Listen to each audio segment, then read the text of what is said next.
Yeah. Mario Bettini was around for a long time, right?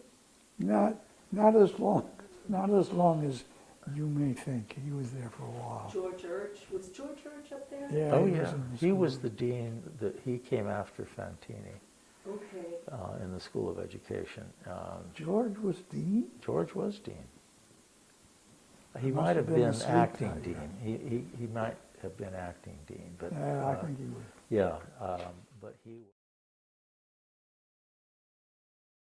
There's a funny story about George.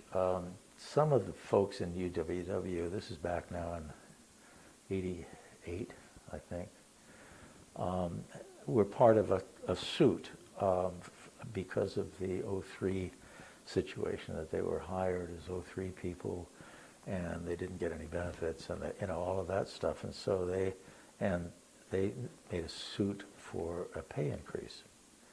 And so I went to George. I'd just become the director, and I went to George and I said, well, these guys have a really good case. And so he said, oh, I agree. I'll write to the provost. So he wrote to the provost and he said, give him the max. And the provost wrote back, he said, no, you give him the max. And then the way we resolved it was that everyone didn't get any more money, but they got summers. They didn't have to come in the summer, except for me and remember Joan Mead? Joan and I were there in the summer.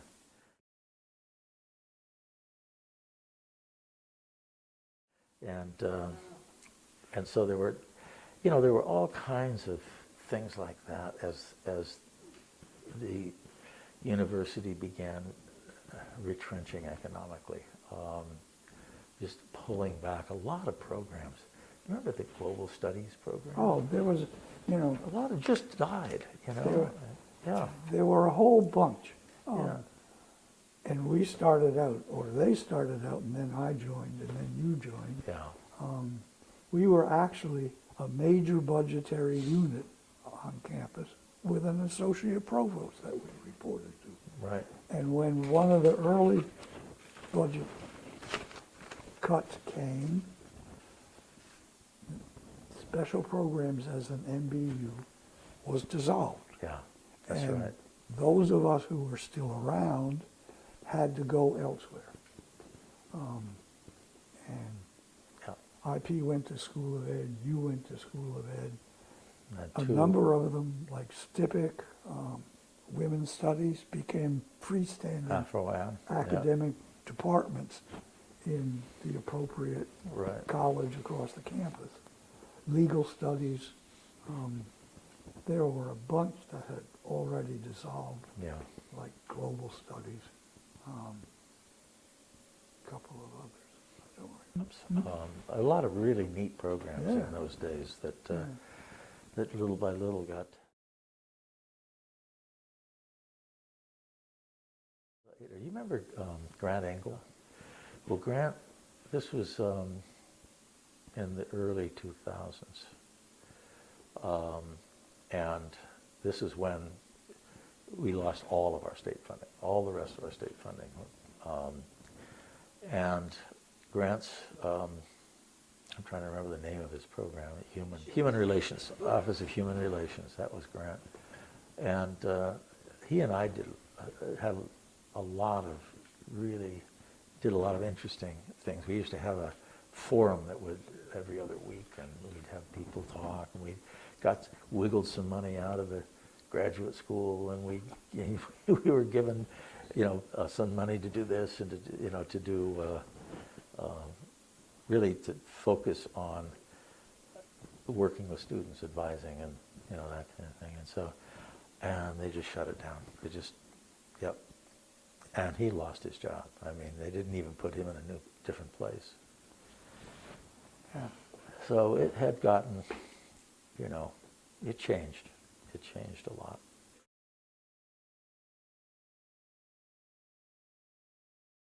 There was a time when I could talk to any administrator in the university about the need, what students need, and access for non-traditional students, and they would know what I was talking about, and they would agree, and then whether they could give us any money or not, at least they knew what I was saying, and they agreed, and then that changed, I remember talking. This is when we lost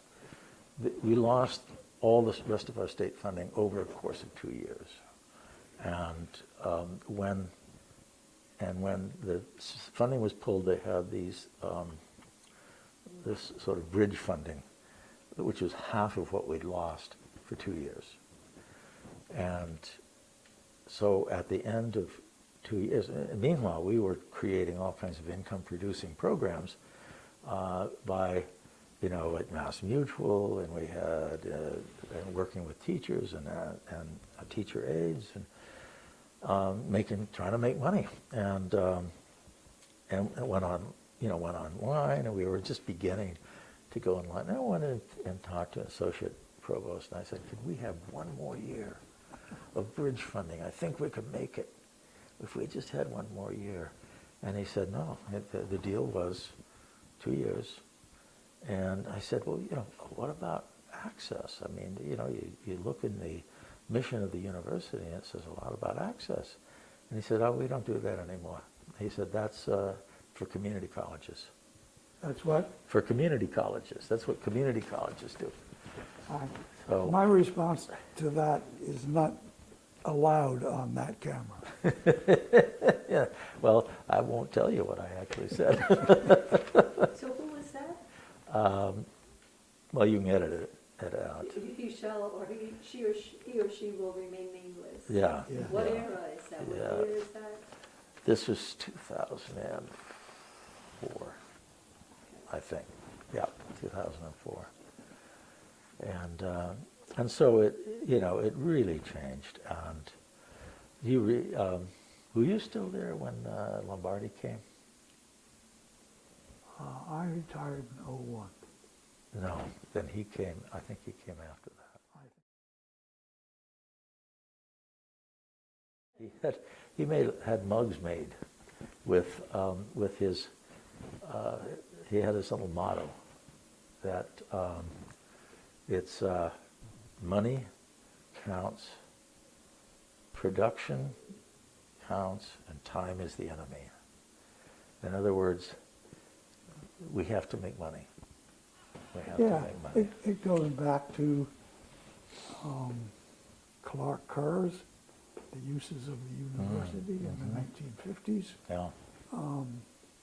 That the university is a service station, and the model is a manufacturing factory. Yeah. Input, Moving through. output, Yeah. profit. A land grant was a whole different concept. Yeah. That was not motivated directly by that model.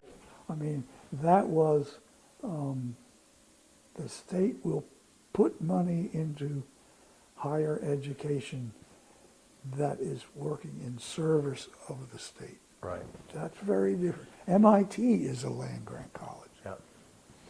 Mass And Aggie is a And it land really started after the Civil War, and they made federal money available, bought the land, donated the land to, and UMass was a land grant. But this shrinking budget situation has happened all over the country. It's not. Oh no, it's the times. It's not.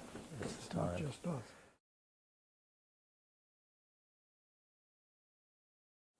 There was a proposal. This was well before the turn of the century, that faculty raises were to be based on the grant funding that they brought in as individuals. Think about that. Yeah. Who's giving grants to somebody to do research on Chaucer? Not a whole lot of No, companies. no. Who's giving grants for UWW to bring in alternative populations to get a Yeah. bachelor's degree? Not a whole lot of people. So the grants were going where you'd expect them to go. So we have polymer science buildings, Computer science, right? That's right, yeah. computer science. Yeah. Yeah, lots of engineering grants. And It's not all No, bad. no, some of it's No, great. I mean, Some of it's really great. But it is, it's different from what it was.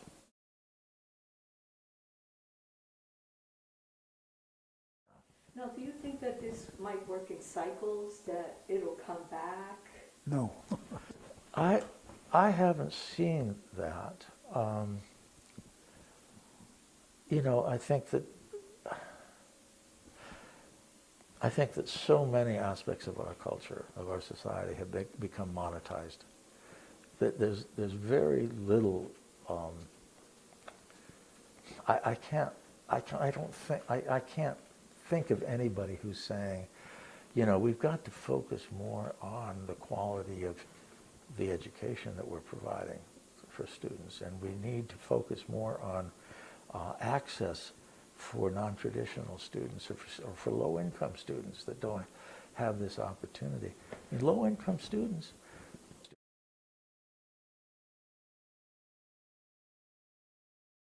when I started in higher education, Pell Grants were really easy to get and helped an awful lot of low-income students come to college. Over the years, you had to be completely destitute in order to get a Pell Grant, and they kept pushing loans.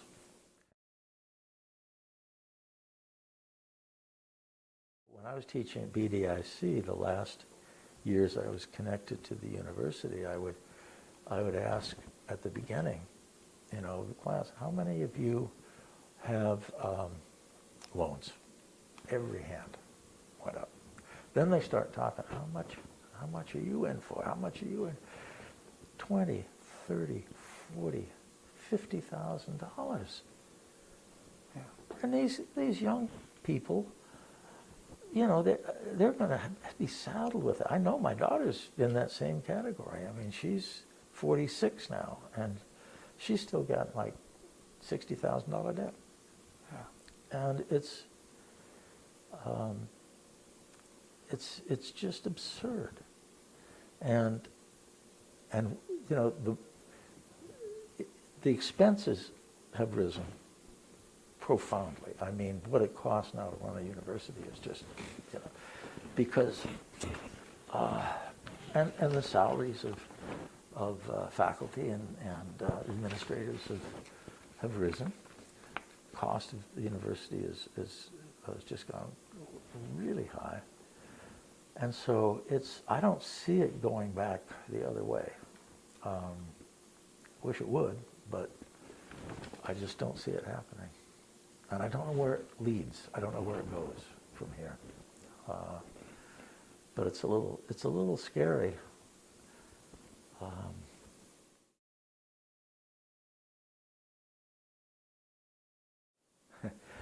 You know Thomas Edison College? So it's in New Jersey, and 2 or 3 of us went down because they had a program for adult learners with prior learning portfolio. And I said, well, how do you do the prior learning? I said, well, we asked them to put their experiential learning in the context of an existing course. So what they do is help them find a course description, and that would be the model for their portfolio. Ouch. Yeah. I said, well, so they just fit their experiential learning into what's already there instead of coming to understand it themselves. and yeah, that's exactly. And they could do it lickety-split. I mean, they could do it really quickly that Yeah, way. right. Yeah. You put the catalog here, you put the job description. Yeah, here you go. And needless to say, we did not adopt that model. Yeah, I wish I could be more optimistic, but you know, I just don't see it.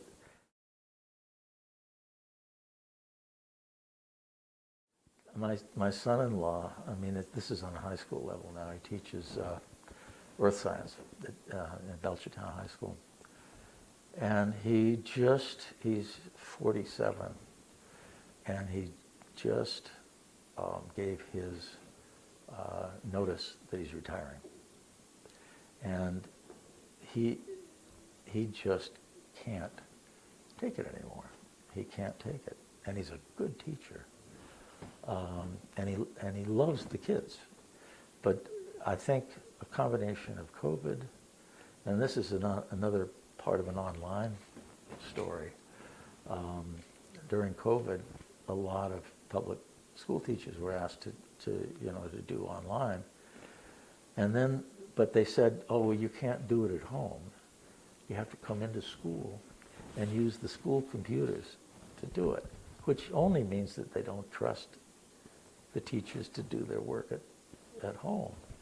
So that bothered him. And then, as COVID began to weaken a little bit, and some kids started coming back, but other kids didn't come back. The parents didn't want them to come back. He was supposed to teach both groups at the same time. So he was supposed to work with the online kids while he's talking with the live kids, and it finally got to him. Finally, just really, so I can't take this anymore, and that's terrible because he's a terrific teacher, and the kids love him, but the system is, and this is happening all over the country. Teachers are retiring and just leaving and trying to find other work. So it's not just the university; it's everywhere, and that says something about our society today, I guess.